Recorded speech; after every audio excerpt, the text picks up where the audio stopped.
Hello there, and today we're going to be doing another review. Today we have the new Nord 5 in from OnePlus. So without further ado, let's jump to the other side and get this thing unboxed. So here it is, the OnePlus Nord 5, and we can see here we have the 12GB version with 512GB of RAM and the dry ice color variant. So without further ado, let's open the lid up. This is a review sample, I do have to say, so the box is a little bit battered as it's already been through a couple of different hands.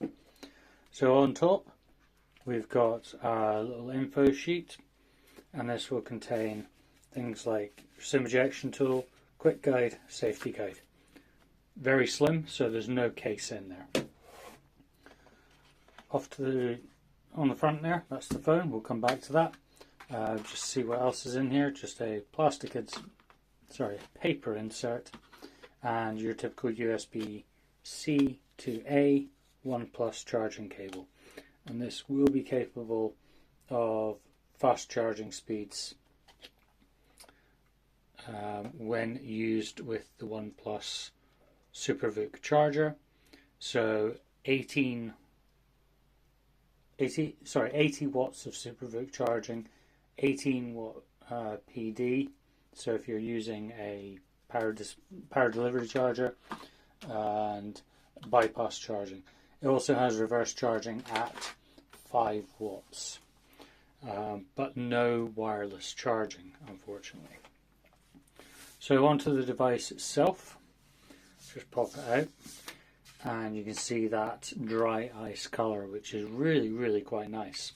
In terms of dimensions of the device, it is fairly slim, but height-wise 16.34 centimeters, width across 7.7, and thickness is 0.8. Weight, you're looking at 211 grams. Your display size itself is a 6.83 inch display. That's it, just powering on now. The resolution of the display is 1.5K Full HD Plus, and that's made up of 2800 by 1272 pixels to give a pixel density of 450 ppi. Aspect ratio 19.8 to 9. Screen to body ratio 93.6. The screen has a high refresh rate of 144 Hz, and that is variable in 4 stages from 60, 90, 120 to ultimately the 144 Hz. They're using something called a Swift AMOLED panel, and it has Ultra HDR support. As you can see, this has just gone into a generic pre-set up mode. That's obviously how it was tested to be sent out to me. Color support is 10-bit, sRGB, DCI-P3 100%, and it will run at a normal 800 nits brightness with a high brightness mean of 1400 and a peak brightness of 1800. As for a tour of the device, we do have the dry ice variant here. We've got our camera array on the back. Now that has 2 different cameras in there, so we'll just pull up the details on those. While I do that, just to recap, this is a 5200 milliamp hour single cell battery, so we've not got any dual cell battery details in here. So our first camera, we're looking at a 50 megapixel wide with a 1/1.56 sensor, aperture of 1.8 f/1.8. It's got OIS, EIS 24mm equivalent. The second camera is a 8 megapixel sensor, which is the ultra wide. It's a 1/4 inch sensor with a f/2.2, 116 degrees field of view, and it's got autofocus. Video wise, it's capable of 4K at up to 60 frames per second, slow-mo, time-lapse and dual view, and it's got various different camera features that you would expect. On the front we do have a selfie camera just hiding up at the top there. That selfie camera is a 50 megapixel sensor with a lens size of 1/2.75.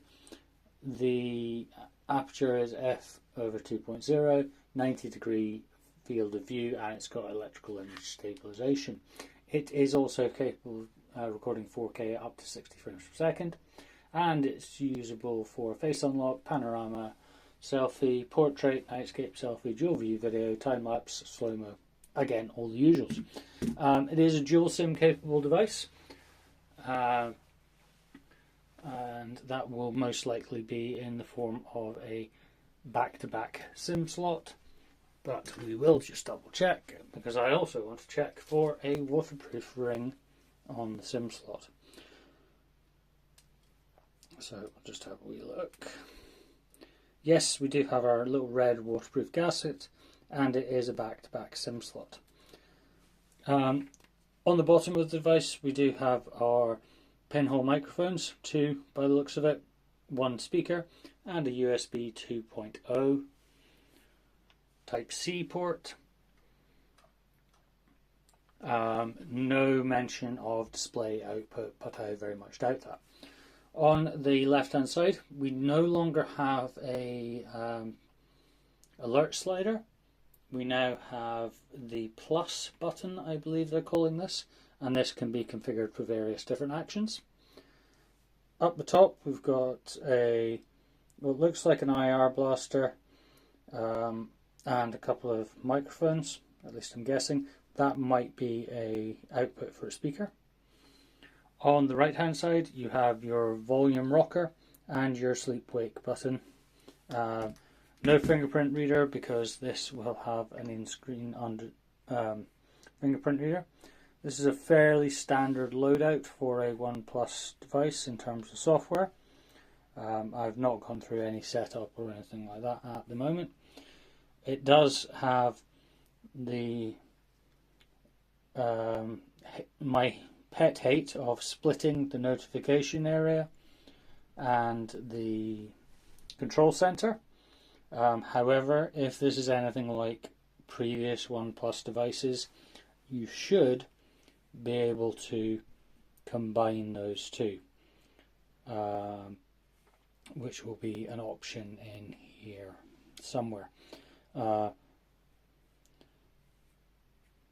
But that's something for, yeah, there we go. So you've got split or you've got classic. So if we now do that, you can now see you've got your classic notification area along with your notifications, which in my opinion is a much nicer way of doing things.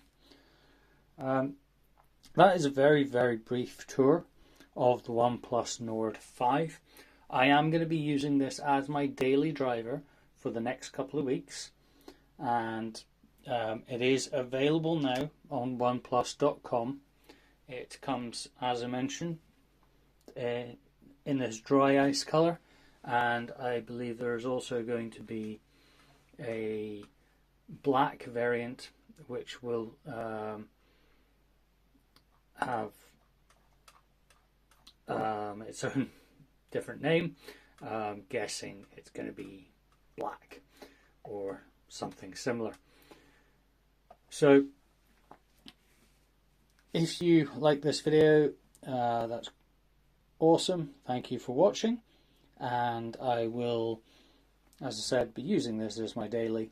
Any questions, please feel free to put them in the comments, and there will be a full specifications table also listed in the article that will be going alongside this. If you're watching this on YouTube, I do encourage you to have a look at the associated article on Coolsmartphone.com. Cheers, bye.